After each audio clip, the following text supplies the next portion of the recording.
right, guys, episode 11. Welcome back. I am grateful you're here, and we have ourselves a great show today.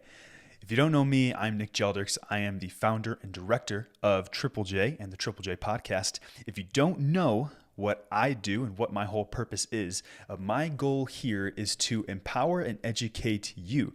And this can be a whole bunch of different things, but particularly if you're an entrepreneur, a digital marketer, or just a business professional, my goal is to share with you the best content on the planet that helps you to deliver a stronger, a more precise, and a better marketing strategy for your brand or your personal brand. Okay, and whether you're listening to this for a company or for your own personal enjoyment, my goal is to educate you in different ways and strategies that you didn't know before, right? That in a nutshell is what we're doing here. Okay, and the Triple J podcast, the show you're watching right now, we have what's called shows within the show. This show you are listening to currently, you got a great one. Okay, I'm very excited. If this is your first one, you landed on a treat. Okay, we are going through another PTI or peruse the internet. Okay, and I'll get into what that means here in a second. Okay, other times though, we'll have other shows within the show. Okay, another segment that we do here, pretty common, is a real talk. Okay, real talk is 5 to 20 minutes of me giving you some real talk, counsel, advice, or sharing with you a new marketing strategy that I want to just highlight with you and educate you on different ways. These are typically very short and sweet and to the point. Okay, other times we have a Q&A, and as I'm sure you can guess, this is where you provide the questions and I, in turn, give you the answers. If you have questions you want to ask me, which for those of you that have asked me questions before, keep doing it. You're killing it. If you want to add to that collection, there are a few different ways in which you can do that. Okay, the first way is to message me on LinkedIn at Nick Gelders. Okay, that is probably the fastest way in which I'm going to get any of your messages. The second way is you can email me your questions at triplejstudios with 2 S's at the end at gmail.com. Okay. And the final way in which you can contact me for any questions you have is to fill out the contact form on my website at triplejstudios.com. Okay. All of those 3 things that I just mentioned about asking questions are going to be linked here in today's show notes. So if you want to go take a look, if you want to ask me a question, just ask me something, go ahead and do that. The links are there for you. Okay. Other shows that we have a marketing case study podcast. Okay. And we have one coming up here in just a few days on the latest marketing case study that I did. If you don't know which case study that is, go take a look at the LinkedIn. I guarantee you it's there. Or my website has all of my case studies there as well. You can feel free to take a look at those. The final show that we have here on the Triple J podcast is the typical run-of-the-mill guest format where I will invite a guest on the show. We'll talk all things marketing, branding, personal development, entrepreneurship, business. The list goes on. All of that within the umbrella we cover. And I'm very excited to share with you my upcoming project with our first guest, which is coming soon. So stay tuned for it. Before we begin this PTI, I have one quick thing. And if you're new here, it's called the fee. And no, it is not related to money. The only thing that the fee really consists of is sharing the show if you find it valuable. Okay. If you take something away from it, if it makes you think, if it makes you laugh, it makes you wonder about something, makes you go research a certain topic, or you think this would be great for somebody you know to go take a look at the podcast here. All I ask is that you share the show, and that's it. Okay, I'm not asking you to go follow me on socials. I'm not asking you to go subscribe to my newsletter. Okay, those are all great things, and you definitely can if you want, full disclosure. But I'm not going to ask you to do that. The main thing I am going to ask you to do is to share the show. Okay, if you find it valuable, do it. And in turn, if you don't, then you don't have to. But if you know me, you know I'm all about value and empowering you and helping others win. That's what this podcast is. And so all the content I'm out here for is trying to make you win. With that being said, let's get into this PTI. Like I said before, it stands for Peruse the Internet. Okay, if this is your first time here or this is your first time listening to this type of episode, Peruse the Internet is where I cover 3 marketing topics or business topics that are emerging within the world, okay? And I give you my thoughts on them. I give you my strategies, my takes, and I showcase with you the things that you should and should not implement to your corporate or personal strategies. So let's take a look here at our first one for today. And this is a big one, okay? If you've been following basketball now for any sort of time, you have probably heard of the man Anthony Edwards, at least to an extent. Okay, I'm going to go ahead here and share my screen. As I'm sure you know, Anthony Edwards and the Minnesota Timberwolves defeated the Denver Nuggets here in 7 games. And since then, Anthony Edwards has taken the world by storm as it pertains to not just himself, but also his sneakers and his marketing strategy. One of the best marketing case studies that I've done to date is on Anthony Edwards' signature sneaker. Okay, if you want to go take a look at that, it will be linked here in this episode's show notes. But Anthony Edwards is on fire. It's clear that this guy is killing the game, and Adidas has even taken this into their own hands by continuing their Believe That campaign for Anthony Edwards here. This picture that you see right here is, I'm looking at Stephen A. Smith in the corner. If you're watching this on video, you know what I'm talking about. But this photo you see here is from the original campaign from the AE1s that Adidas put out with Anthony Edwards at the beginning of this year. And just for some context, Anthony Edwards is I believe in his 4th year in the NBA. He's only 22 years old. He was the number 1 pick out of Georgia. And since he's gotten drafted, he has taken the league over. Okay. I believe last season when the Nuggets won the championship, they lost to them in the playoffs. This year was a little different. They ended up beating the Nuggets in 7 games and have now moved on to the Western Conference Finals. Only time will tell how well they will do. But it's safe to say that Anthony Edwards has the NBA and Adidas world on fire, and they're killing it. And as you can see here on their website, on Adidas's website, they have some shoes in stock, but keep in mind, these shoes do sell out very quick. It's almost insane how fast they sell out. So you can take a look here. This white colorway sold out. This blue one, most of these shoes are sold out unless you're a size, 3.5 to 7. Like they're pretty low. Even if you're looking at men's shoes, like it's going to be tough to find them. So it's clear that this guy is running the game, okay? Now I want to go ahead and take a look here on my LinkedIn and share with you a video that I saw just this morning. And this is a video from Front Office Sports. If you're not familiar with them, basically cover all of what's going on with sports in more of the corporate side of the world. And there was a cool video that I want to share case with you that I found on my LinkedIn. And I want to go ahead and pull it up on my phone so I can share the audio with you. Ideally, I will be able to do that here in just a second.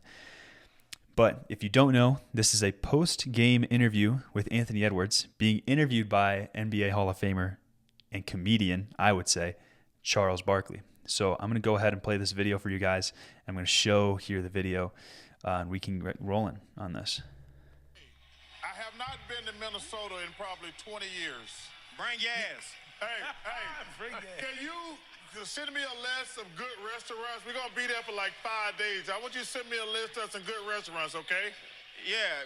I'm gonna find your number through somebody. I'm gonna send them to you. I appreciate it, my brother. Congratulations. I'll see you Wednesday. Appreciate it, baby. Well, if you want his number, it's 55. No. Hey, I'm going to watch you play. Okay. So that was the audio. I'm trying to find the video. For some reason, it's just not pulling up for some reason. I want to see if I can go ahead and find it here quickly. If not, here we go. I'm going to redo that so that way it can provide a little bit more context for you guys here. Okay, let's go ahead and do this. I've been to Minnesota in probably 20 years. Bring gas. Hey, can you? So you can see here, you type in bringass.com, it actually takes you to Minnesota's travel website, tourism website. I appreciate it, my brother. Congratulations. I'll see you Wednesday. Appreciate it, baby. Well, if you want his number, it's 55. Isn't that crazy? So Minnesota definitely took advantage of this monumental moment for their basketball franchise. I mean, you can take a look here. Okay, it has a link. So if we click on bringyouass.com, it's going to take you to Explore Minnesota, the tourism. And this is my favorite part here. You go ahead, you see the main picture, just has it bold all over the place. It's really well done. It's hilarious. It gets your attention. And I guarantee you more people are going to go to Minnesota within the next couple of weeks, especially with the Timberwolves still being in the playoffs. I mean, this was all over the place, man. The fact that they were able to capitalize off that, it's incredible, and big kudos to Anthony Edwards. So what does this mean from a marketing standpoint? How has Anthony Edwards completely transformed, not only the world of the NBA, but the world of Adidas and his state of Minnesota? Okay, he's combined those three entities to create a marketing masterclass. Okay, Anthony Edwards, as of right now, is the influencer for the NBA. As of right now, because different superstars have faded out of playoff contention, Anthony Edwards is that guy. Okay, the only ones that I think could really be in contention with him in terms of stardom would be, either Luka Doncic or Jason Tatum. But outside of that, Anthony Edwards has the world on fire, and his campaigns prove it. I mean, when Minnesota's tourism website takes advantage of that, you know they're doing great things. So I'm going to leave, like I said, I'm going to leave my case study on the AE1s in the show notes so you guys can take a look at it. And I'll also leave a link to the Front Office Sports LinkedIn page to where they had the post. I will link that post in there as well. But I wanted to highlight that simple factor. I'm going to end with this one thing before I get into the next perusing topic. If you're trying to find an influencer, how effective is influencer marketing really? Well, here's the deal. If you're using influencer marketing, if you don't have an organic audience, it's probably not going to work. Just real talk. Okay, unless you have, I would say, at least a 6-figure following, influencer marketing isn't going to work for you, because let's say you have 2,000, 3,000, 4,000 followers. Let's say you have 25,000 followers and you get a celebrity, an influencer, or even an athlete to co-sign your brand and to promote your product on their page. People are going to be questioning, what is that and why should I buy it? It might not be like, oh, well, they seem like a reputable brand. People will see that as it's a money grab. So those are some things to be aware of that I don't think a lot of smaller companies realize. The better way to do this, and like I've said before, instead of doing the sniper method, like having an Anthony Edwards do it, maybe instead it's getting smaller creators to promote the product or promote the service or promote the website that you're trying to extend to your customers, so that way people can at least acknowledge you more. Okay, and it might not be getting the conversions or the add to carts, but at least it could be getting people on your website, getting eyeballs to your product page to at least see what it is about. And that's the big thing that I would say. Speaking of which, that is a perfect segue into our second topic for today. I'm going to take a quick break. A quick coffee break, that is.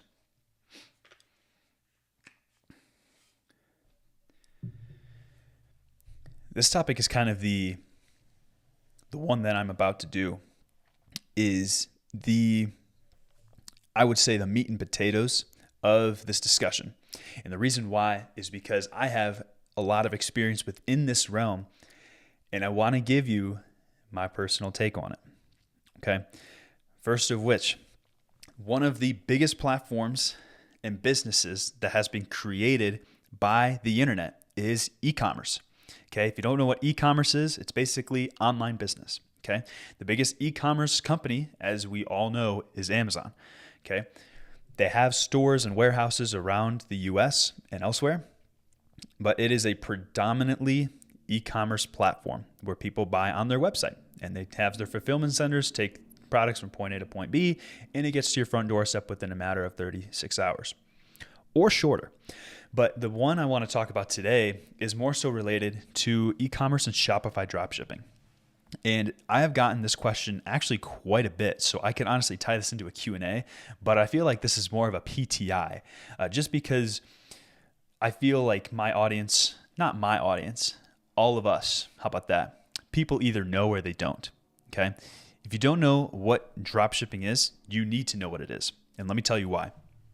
So obviously, probably most of the brands that you're buying from today are doing dropshipping in some form. And so essentially what e-commerce and Shopify dropshipping in particular, and what that is very simple. And let me break this down for you, okay? So there is a middleman. If you were to run a store, you are a middleman between the customer that chooses to buy the product from you and the supplier in which you buy the product from. The only difference is you are essentially white labeling the product with your brand, your logo, your message, your brand image, whatever it is, your business, okay? So if my friend were to buy from my store, okay, all I have to do is buy it then from the supplier at a cheaper price and ship it to the customer, my friend, without ever me needing to touch or hold the product in inventory.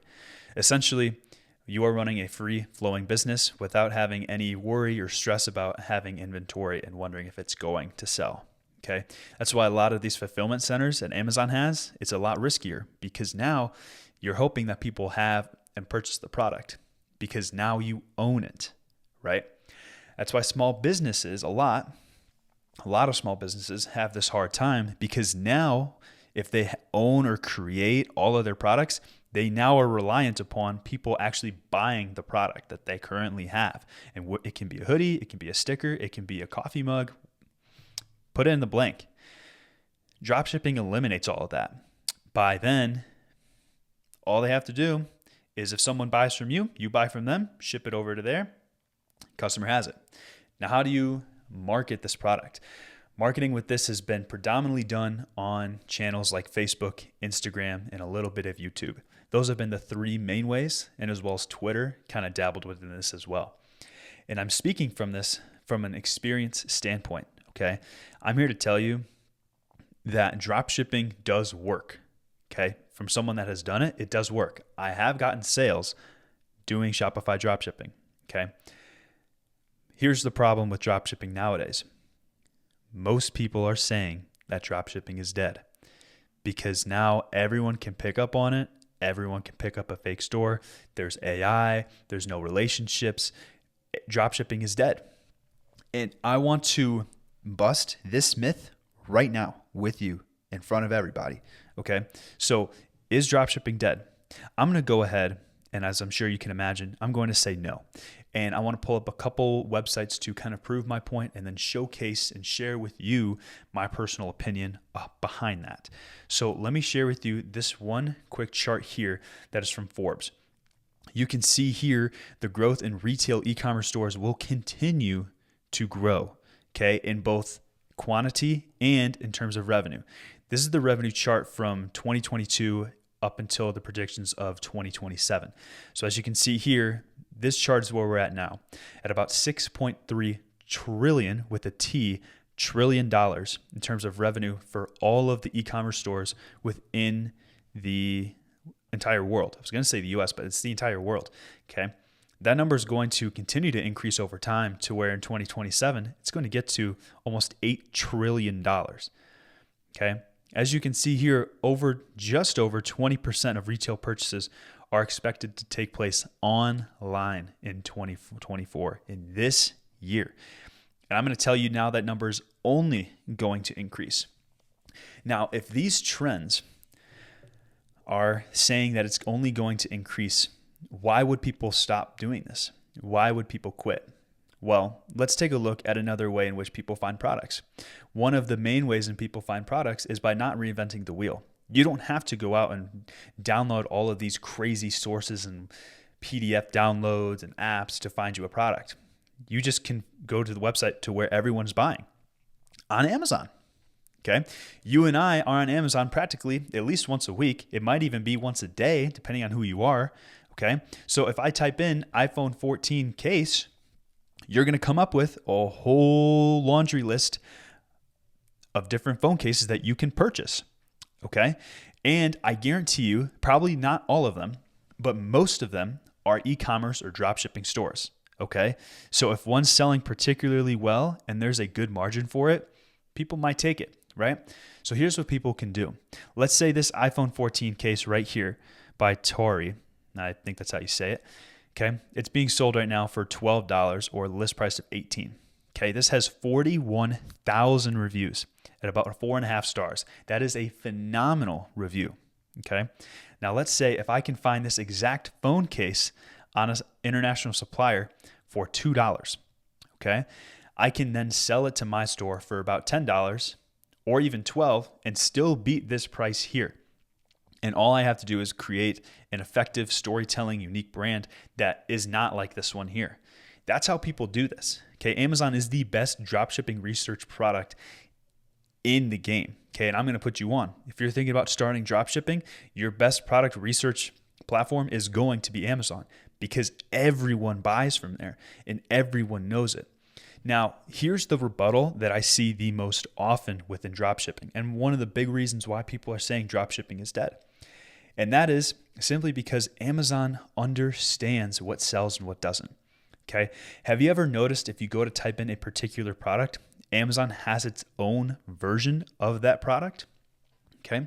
It does exist. I want to see if I can find an example of this in some way. I'm trying to think of an example. I'm going to type in coffee mug and see if Amazon has any basics here. Might not. But regardless on if they do or not for coffee mugs, what Amazon will do is this. Amazon will find products that are selling really well. Okay. It could be a mug, it can be a t-shirt, it could be a pencil, it can be a microphone, whatever it is. They will take that and create their own version of that product. They will inspect and review the product that is selling the best. And they'll take all of the best parts about it and then create their own version by Amazon Basics and then sell it to the public at a cheaper price. Okay. What other company does that? Costco does that too.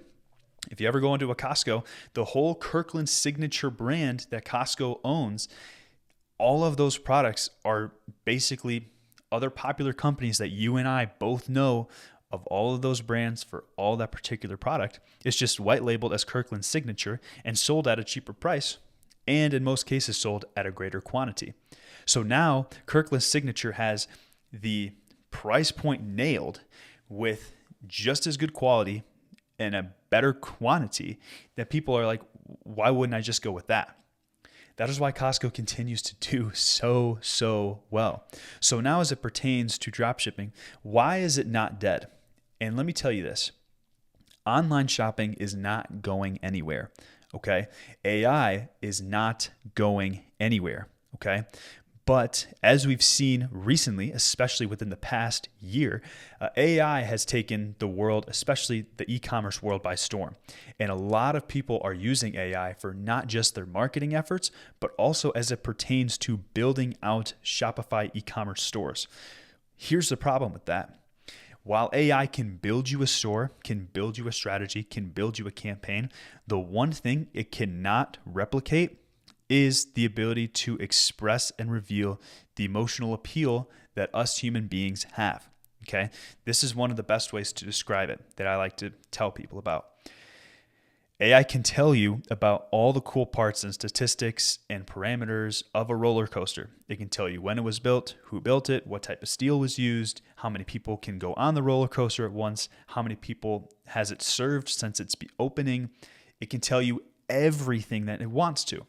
What it cannot do is tell you how it feels when you ride the roller coaster. Okay, it can pull up different links or clips of what people are saying, but it cannot give you a one-of-one, a completely unique, relationally building answer that what people are so desperately needing. Okay, so the reason why dropshipping isn't dead is this. It is easier to make stores than ever before. It is easier to build marketing strategies than ever before. It is easier to build campaigns, pixels than ever. Okay, I can continue going on about this. The reason why the e-commerce stores that are killing it are continuing to do well is because of that personal, relational, emotional aspect that reels people in and that craves a desire for a relationship that goes beyond the product. Okay? It's not just about selling it at a low price. And sometimes, actually in most cases, it's not even about selling it at a low price at all. It's about how can I make this person, how can I make this customer better off than when they first came in? This is the whole mantra of leaving it better than you found it. If companies can do that with their customers, they're going to be okay. They're going to do very well. And that's what they need to do in the long run, is do that. So dropshipping isn't dead. Product research is available more so than ever before with Amazon and other big e-commerce companies. And because people are talking about it, it's going to be saturated in the sense that there's going to be a lot of stores, but completely desolate when it comes to integrating your emotional appeal, brand strategy, and relational abilities that you have. That's really it. Okay. As far as listening to particular people online about e-commerce and dropshipping, you can do it, but I'm going to leave it at this just because I know about this industry pretty well. About 90% of those people you don't want to listen to. And the reason why is because they either haven't done what you're trying to do, or they haven't done anything at all, and they're lying to you. They're trying to sell you a course. They're trying to sell you this emotion, this dream. And while it works for some people, it's not going to work for everybody. So just keep that in mind as it pertains to dropshipping. But I will be someone to tell you that it is not, in fact, dead. All right. That was the second topic. Man, that was a really good segment. I hope you guys do enjoy that. I'm no e-commerce expert at all. I do know a fair amount. I'm fairly knowledgeable just because I've researched it a ton. I've learned it so many years, and I've actually gone out and built and created stores, ads, campaigns, and have had sales come in. Not a lot, but some. So I know, generally speaking, how this works. But I'm going to take a sip of coffee and let's get into our third and final segment for the day of our PTI.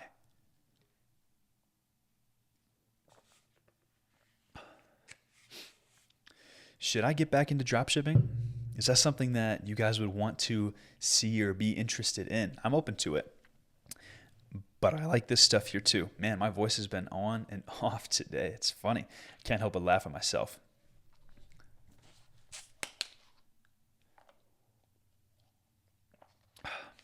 All this talking's got me going. All right, let's get into our third and final topic for today. And this is one that I've actually have gotten quite a bit of information from other people that I know, from coworkers in general. Gotten a lot of press about this. And I want to kind of go over and give you my thoughts as it pertains to this topic. The topic at hand is working from home. Working from home has its pluses and has its drawbacks, okay? It's not for everybody, and I think we can all kind of agree that it's not for everybody, but there are some things I do want to point out and give you my take. So I want to share with you this article from Indeed, which is very similar to LinkedIn.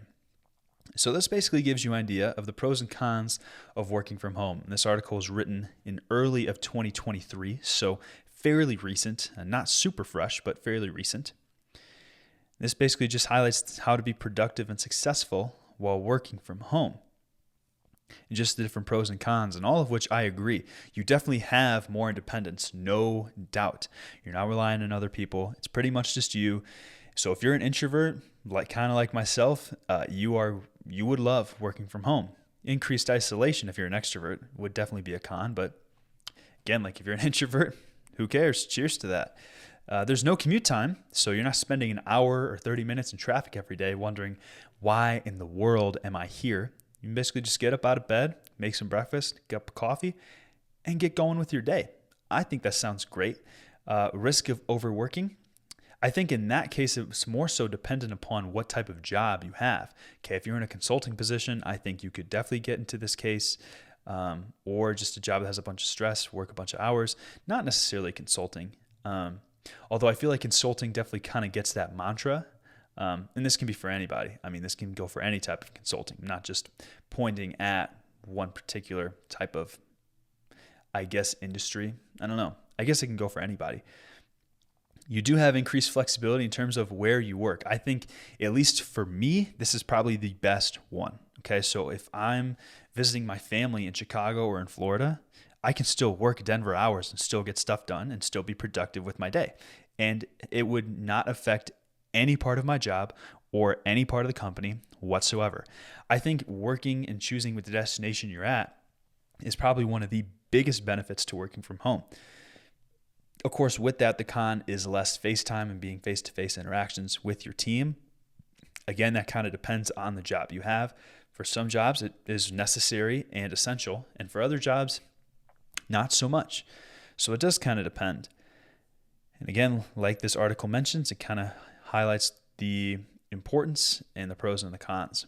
But this is more so what I want to talk about. And this made some big news headlines over the past couple of weeks. So Nike CEO John Donahoe recently went on CNBC and talked about how he believed working from home was detrimental when it came to the innovation and design of Nike's products. Okay. Just like it says here, Donahoe said Nike's innovation pipeline is as strong as ever, as consumers can expect to start seeing new product drops each season, as well as the fresh storytelling the brand has been long known for. Okay, it's a big deal, right? It says, he goes on to say here, we've done more to advance running than any brand in the world ever in the last 50 years. We continue to lead with elite runners. Okay, innovation's always been marketed in Nike running as in other categories, and so we're not just going to copy what other people do. We're going to bring innovation. Innovation. Funny how I said that. Regardless, and how I said it, this is valid. Especially with a large corporation as Nike is, as it is one of the big super giants within the retail space. I think there is a point to what Donahoe is saying. Is it necessarily everyone in the organization? That I can't really answer. I mean, obviously I'm not in Nike, would love to be with Nike. I think I could definitely bring some valuable assets to the table. And I guess in that sense, it kind of depends on where you're at and whether, you're in marketing, whether you're an engineer, whether you're a manufacturer, a designer. I would agree that designers, it's important to have the face-to-face interaction so you can actually counsel with other people on what's going on and what changes need to be made. I think in terms of building a team, that is probably one of the big ones. And so Forbes kind of illustrated similar factors within their article here, basically building off of CNBC. But they kind of spin this off a little bit in terms of what they get wrong about remote work. And I think this is the big thing that I want to highlight here today, especially as it pertains to this story. Here it is. According to a study done by Deloitte, okay, a Big Four consulting firm, 59% of millennials and Gen Z prioritize remote work in their job search. And these are the future leaders of today and tomorrow, okay? The pandemic definitely sparked this interest for not just these two generations, but I would say for everybody in the workforce.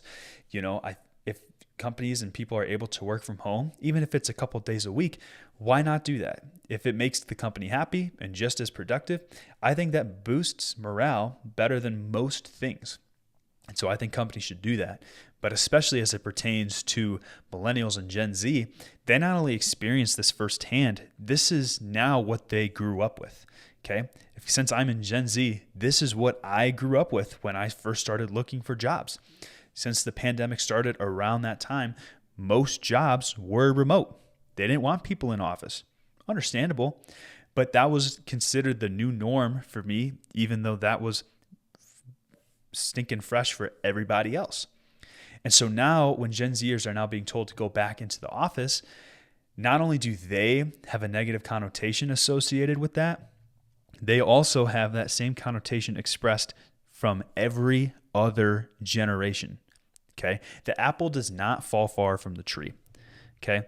The article continues to go on and say, another key point to remember is that any organization with a global workforce has always had to operate with a distributed workforce, even before the pandemic. Okay. This is basically what that says is these bigger companies like Nike, like SAP, like Indeed, like whoever, okay, they had a percentage of their workforce already working remote to begin with. So this is not a going cold turkey and having everyone go remote or partially go remote, okay? This is something that is not new to these big companies. And so when millennials and Gen Z are being told that they can't do that, there's kind of a sense of limitation and belittling that they don't appreciate. And especially within this job market now, if they don't feel appreciated, they're not going to stick around. Okay. Most of the times people get paid more when you go and hop from job to job. And that will probably change over time. But at least as of this season, as of now, if they don't like it or if they feel like they're being disrespected or not being treated like they should be, they're not going to stay. And for companies, it's going to cost them more to replace them with new people, get them through onboarding, get them through training, get them through their first 90 days, than it would be to either let their current employees work remote, same way, or to have them come in office and give them a raise. As to which you do is kind of at the discretion of the business and executive team. But this is a big deal. And so what do you do if you're a business owner and you're trying to retain your employees, but they all want to work from home? Like, what's the deal? I think the big thing here is being willing to listen to their needs as well as being able to compromise on both sides. So yeah, it's important for people to be in office just as it is for them to be remote. Okay, so how can we make that work? Well, let's say if they want to go half and half, they want to spend 1 week in the office and 1 week remote, they can do that. If you want to have 2 days in the office or you want to have 3 days remote, you can do that too. Or let's say there's just specific days that you need people in or people can work remote, then you can do that as well. And honestly, I've seen companies do a mix of those. The companies that typically do well is when they offer a hybrid schedule. When companies are willing to work with their employees, their relationship is going to last a lot longer and better. Okay. The big issue for employers in this case is they're not going to be as productive. And while there have been different studies done on that, and there's been people saying, oh, they work 10% less effective. Okay. The whole thing is that you should be really focusing on, if you're the employer, is if you get all of your tasks done the way they should be and on time, then it doesn't matter how long you work. It's not necessarily about the quantity, it's about the quality of the work. And I guess that's something I never really understood. And maybe you guys can answer these questions down below or send me a message.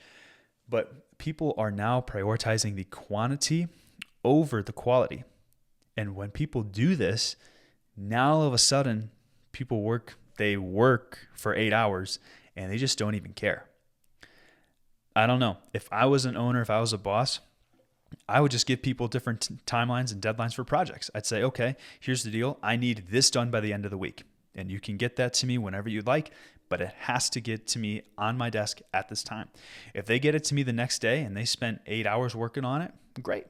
And if they only spend 4 hours of work the next day, but it's all quality stuff, okay, that's great too. Like, I trust them enough to know that their stuff's going to get done on time in the way that I want it to get done.